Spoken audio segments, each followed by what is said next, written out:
Everyone.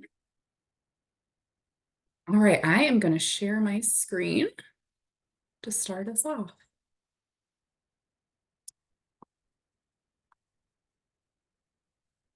Hello, everyone. Good morning. I'm excited to be here today, my first presentation in ECHO. As Renee said, I'm Amanda Gillespie.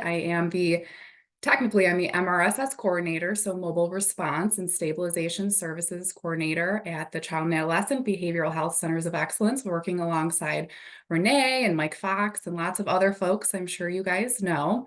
So if you have any MRSS related specific questions, I am your person. But if not, today I am talking about school avoidance in youth. So many of us working with multi-system youth have probably worked with a young person, at least one young person, who has displayed some school avoidant behavior that we will talk about today. So what exactly is school avoidant behavior or school avoidance? School avoidance is when a young person refuses to attend school or has difficulty remaining in school for the entire day. So it can really start off by a young person missing a day or two here and there. Maybe they skip a class, occasionally here and there. That starts becoming a concern. And then it increases slowly over time to a point where it becomes more consistent, more problematic. School avoidant behavior can look like any of the following. So when a young person is completely absent from school, so they don't attend the school day at all for maybe multiple days in a row, multiple weeks in a row. Maybe they do go to school, but they leave at some point during the day. So whether they leave the building entirely, or maybe they leave a class or a few classes and escape to the nurse's office or escape to their guidance counselor's office, and then have difficulty going back to the classes that they are supposed to be in.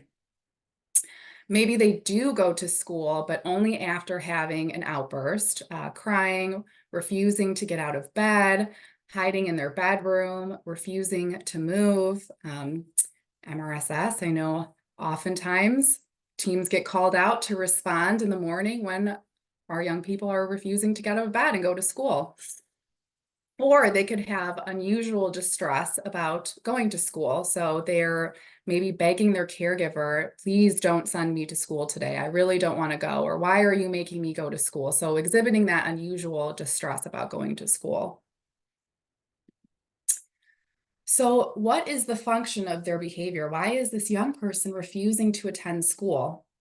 And these are some factors that we know can contribute to school avoidance. So intellectual and academic abilities, maybe the young person feels challenged beyond their ability, and the appropriate accommodations aren't put in place in order for them to be successful or engage in the behavior or go to school that they need in place. Maybe there's some instructional ineffectiveness. So their instructor's teaching methods aren't really effective for that particular youth. And then again, there aren't those appropriate accommodations in place to help that young person learn in their school environment setting. Social functioning, maybe they're being bullied in school or they're having difficulty connecting with their peers.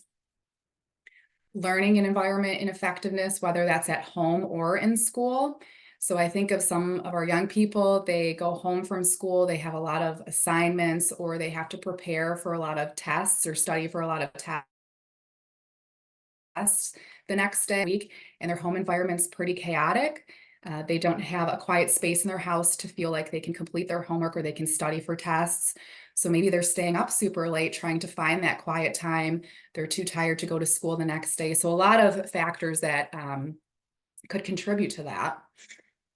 Behavioral health issues. So maybe we have a young person and they're really anxious or they're depressed and they experience those lack of motivation symptoms, or they just don't want to get out of bed in the morning.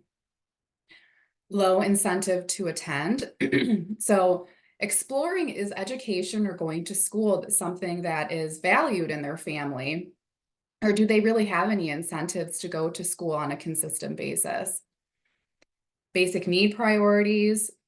So maybe the young person doesn't have clean clothes to go to school the next day and they're feeling embarrassed by that. or maybe they don't have money to buy their school lunch, or they don't have food at their house to pack for a school lunch, or maybe they feel like they need to go to work instead to help, pay for the bills or help with their household. And then something that is a little bit newer, I think in the last several years, is pandemic related. So we know that during COVID, a lot of schools transitioned to virtual or at-home instruction. And so there weren't that in-person, a lot of school wasn't in person, or they had several days virtually and several days in person. So schools did quite a bit of different ways to handle the pandemic. So once that subsided, were there transition issues when school went back to full-time in person? Did, a particular young person struggle, or were there barriers to return to school in person fully? Are there any other factors that you guys can think of that have contributed to school avoidance, and maybe some of the young people that you've worked with that you can think of? Not to put pressure on anyone. I can go to the next slide. But maybe something I've missed that you want to make note of.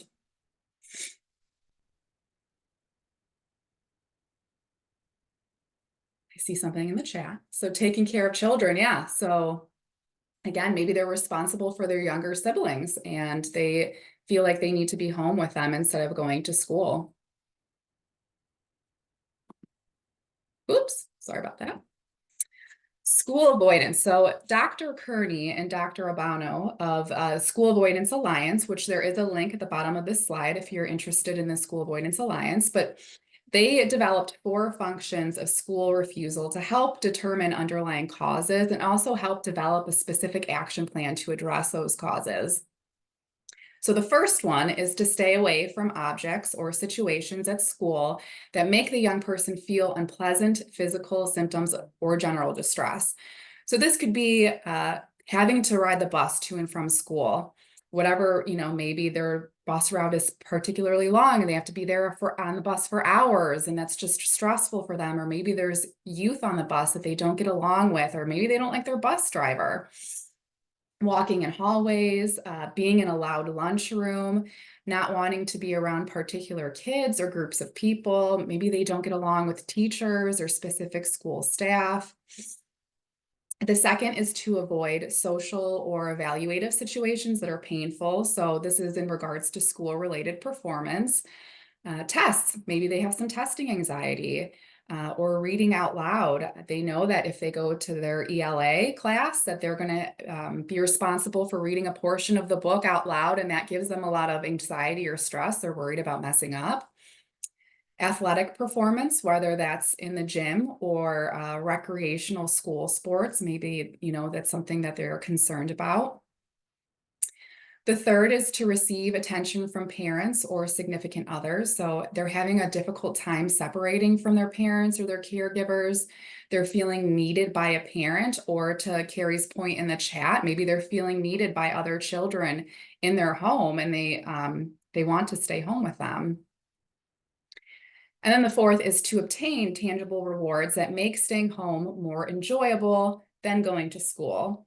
So when this young person is home from school, what kind of activities are they engaging in? Are they playing video games? Are they playing online games? Do they have the ability to watch movies or Netflix? Or are they on their phone the whole time watching, TikTok or Instagram or whatever, these young people do on their phones nowadays? Are they spending time with their friends that aren't in school?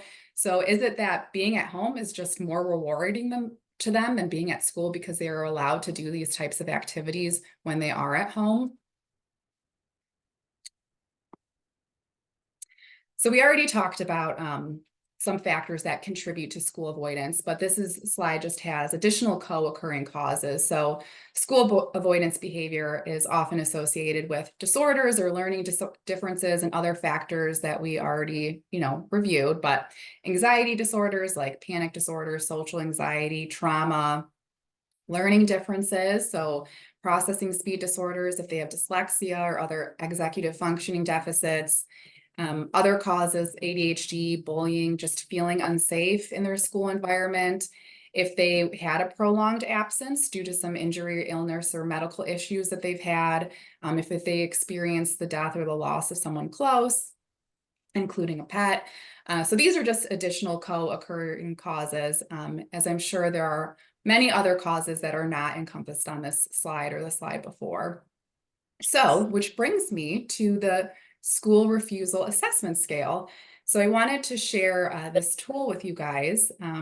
There are two versions, and the link to these direct PDFs are on this slide, but the school the school refusal assessment scale, or the SRAS, is an assessment tool that was created to explore what is causing the young person's refusal and then best inform interventions.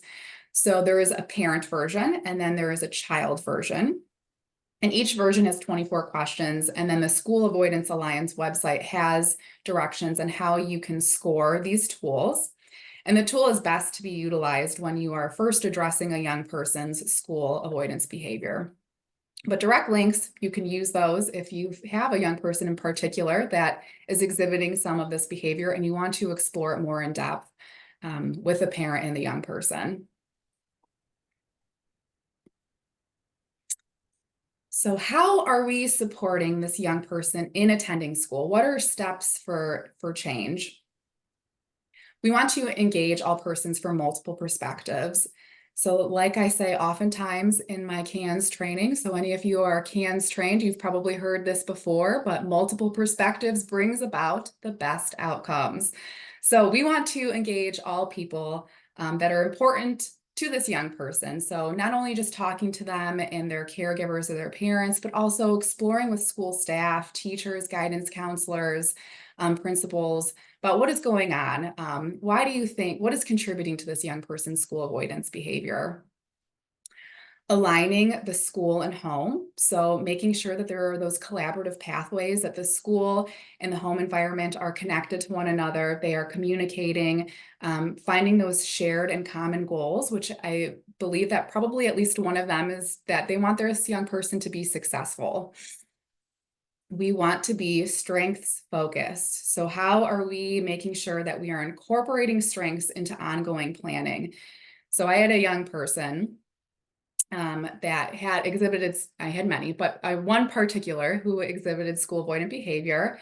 And so one of her strengths is that she really liked to be helpful. She liked to help adults. So we built that into a plan for her, in that if she attended school, one of her teachers would allow her before the end of the school day to help her out.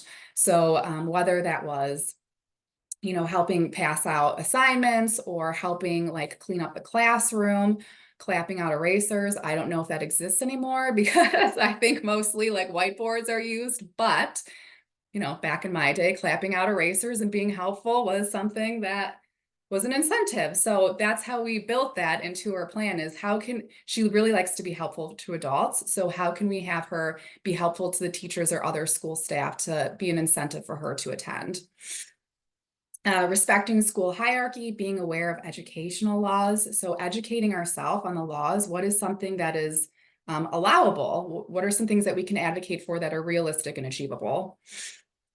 Arranging school meetings, planning an agenda for those meetings so that you make sure the items that you want to address with the school staff, with the family, with the young person are being addressed. So making it more structured. And preparing that parent and caregiver as well for that meeting so that what they want to talk about is also addressed in that meeting. Creating a plan of action during that meeting. So developing what are the best next steps, gathering information on success and modifying that plan of action as needed.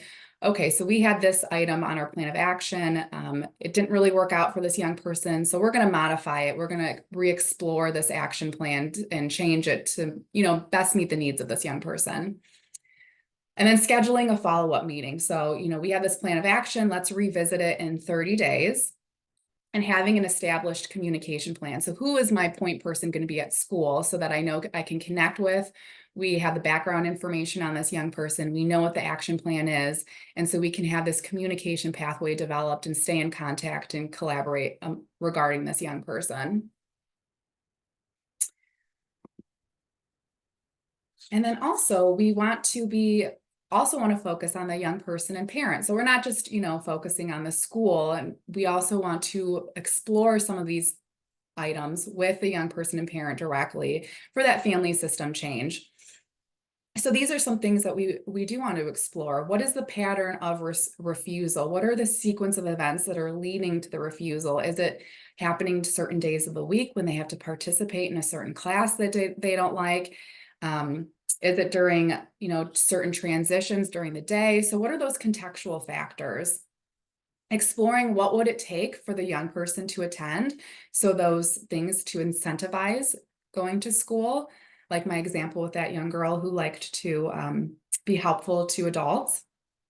What are the exceptions? What works? Are there things in the past that encourage this young person to go to school that we can implement now?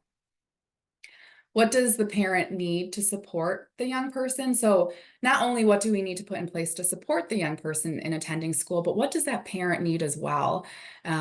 So I'm thinking of when a young person's refusing to go to school in the morning and the parent's really trying to get them out of the bed. What does the parent need in that moment to support that young person, encourage them to get to school? Do we need extra resources and supports? Is there an IEP, an ETR, or any accommodations or a 504 plan? So if a young person doesn't meet criteria for an IEP, can we get a 504 plan? Can we get some accommodations still in place to help with this young person attending school and being successful? And then is the young person rewarded for efforts and successes at home and school? Are they receiving that positive reinforcement when they do attend school on a consistent basis? And then the next two slides are just additional educational resources that you can browse at your leisure. So School Avoidance Alliance is a great website. A lot of the information from today's presentation can be found on that website, including that assessment scale I shared. And to educate yourself on those educational laws, you can visit Ohio Department of Education's website. They have specific disability resources. Educational Service Center, so really connecting with your educational service center if that is available to you. They have parent advocates, really helpful. Ohio Department of Education as well has a guide to parent rights in special education, additional information on how to contact educational advocates through Disability Rights of Ohio, and ODE. Parents can request an IEE, so an independent educational evaluation. So if a parent has a child with a disability and does not agree with the results of the individualized evaluation that was completed by their school system, they have a right to obtain an IEE, which is completed by a neutral third party to no cost to the parent. The school system would pay for that. Requesting an FBA, functional behavioral analysis. So that really helps teachers understand reasons for students' behavior and designs an intervention plan to help. Or requesting an IEP meeting. So your young person has an IEP, you can request an IEP meeting at any time, or parents can request that to review that IEP, or 504 accommodations, having a 504 plan in place, requesting a meeting to review that plan, and if some of those accommodations need to be shifted.